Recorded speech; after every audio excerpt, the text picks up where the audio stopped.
Benvolguts i encuriosits a tota persona encuriosida. En aquest capítol desfarem la confusió qual, que, accentuat o no, quan hi ha preposició. Combinarem un pronom relatiu amb un de feble partitiu, que és una estructura de seu, és a dir, de nivell avançat, i traduirem el verb despejar-se la cabeza.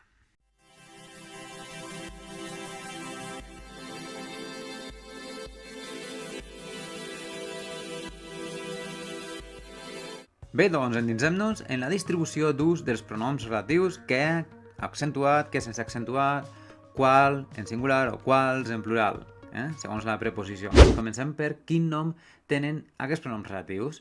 Que accentuat és l'invariable tònic, que sense accentuar és l'invariable àton i qual o quals és variable en nombre, és a dir, singular o plural. Farem servir un pronom o un altre atenent a l'absència o presència de preposició. Sense preposició només emprarem que o qual, i així entra la diferenciació entre oracions adjectives especificatives i explicatives. Especificativa implica la selecció d'un element entre tants, i explicativa, que va entre comes, és una informació complementària que pot aparèixer o no, és opcional totalment. No és obligatòria. En el cas de les especificatives, sí, l'oració subordinada és necessària. Cal. Mirem-ne un exemple. La persona que va guanyar un guardó en els Premis Ovidi Montllor ha tornat a guanyar-ne un altre enguany. L'oració subordinada introduïda pel nexe que va guanyar un guardó en els Premis Ovidi Montllor és obligatòria. És a dir, en les oracions especificatives, l'oració subordinada és obligatòria i en les oracions explicatives, l'oració subordinada és opcional. Mirem-ne un exemple. Aquesta persona que va guanyar un guardó en els Premis Ovidi Montllor ha tornat a guanyar-ne un altre enguany, que o la qual persona, la persona. I l'oració principal quedaria: aquesta persona ha tornat a guanyar un altre guardó enguany. Bé, doncs ara mirem els casos en què hi ha preposició abans del pronom relatiu, i així rau la confusió. En groc hi ha les combinacions fàcils de confondre, amb preposició que o qual en oracions de relatiu adjectives i que només en oracions de relatiu demostratives. Però què és cada tipus d'oració? Mirem-ho. Aquestes dues fórmules ressaltades en groc són les que provoquen confusió, perquè amb dues fórmules comencen per preposició, amb dues fórmules continuen amb un article determinat, però el tercer terme ja és diferent en funció de si l'oració és adjectiva o demostrativa. Si l'oració és adjectiva, emprarem el pronom relatiu qual o quals. I si l'oració és demostrativa, emprarem el pronom relatiu que. Cada fórmula té un altre d'equivalent. En el cas de les adjectives, és equivalent a preposició àtona més que accentuat. El que accentuat no depèn del gènere i nombre de l'antecedent, és sempre que. I la preposició ha de ser àtona. Què vol dir àtona? Vol dir que només poden ser les preposicions incloses en el mnemotècnic ambientador de pera. I l'estructura equivalent en les demostratives és la preposició més demostratiu més que, és a dir, l'article determinat s'ha substituït per un demostratiu, aquest, aqueix o aquell, i variants, en gènere i nombre.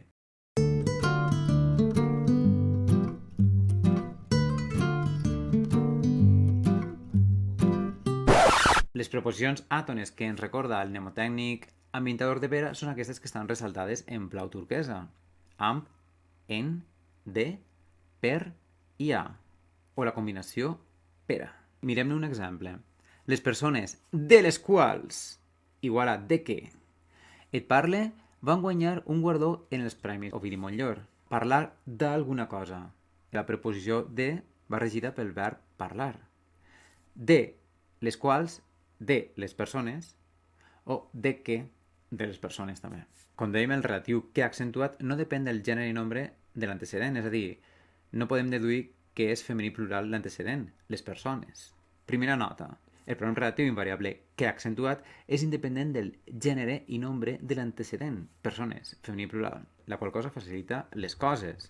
Segona nota. El pronom relatiu invariable que s'accentua amb un accent obert quan va precedit de preposició. Una d'àtona, però, Això és una norma general. Preposició àtona més que accentuat.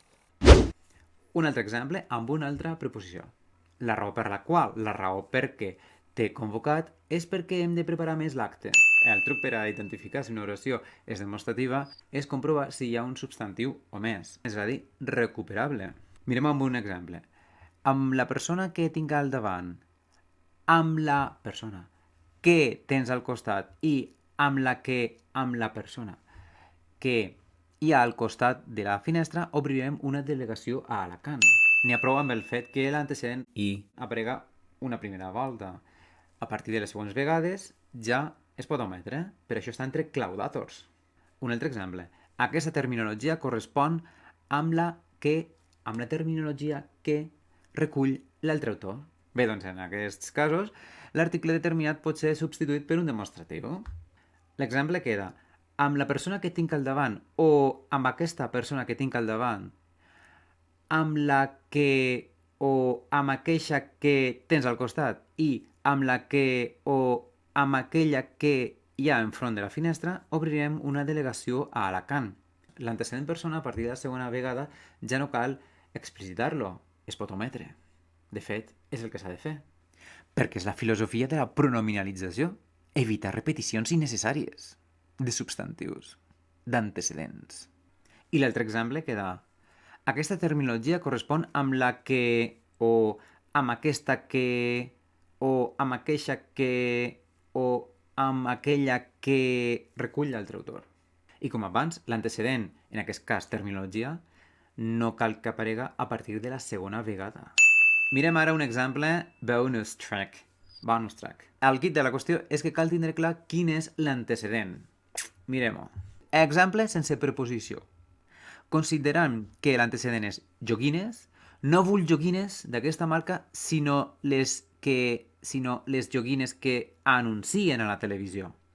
No vull joguines d'aquesta marca, sinó aquelles joguines que anuncien a la televisió. I un altre exemple, amb preposició. Considerant que l'antecedent és marca, no vull joguines d'aquesta marca, sinó de la marca que anuncien a la televisió. No vull joguines d'aquesta marca, sinó d'aquella marca que anuncien a la televisió. I la idea clau: per a què serveixen els pronoms?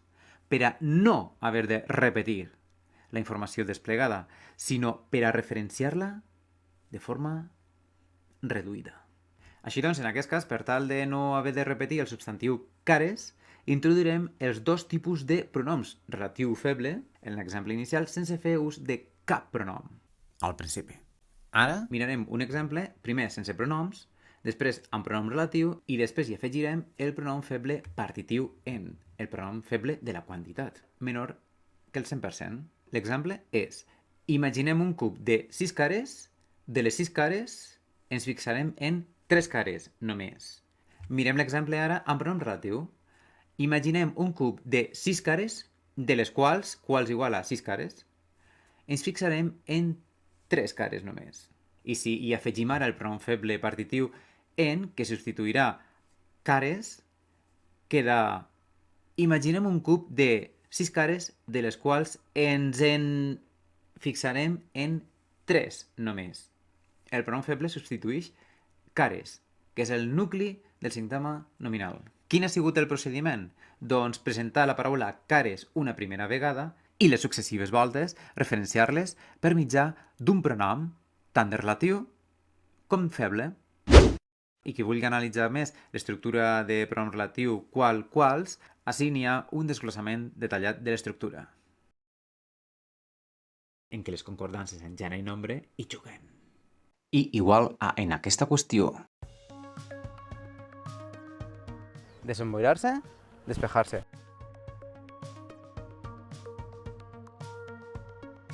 Escampar la boira. Despejarse la cabeza.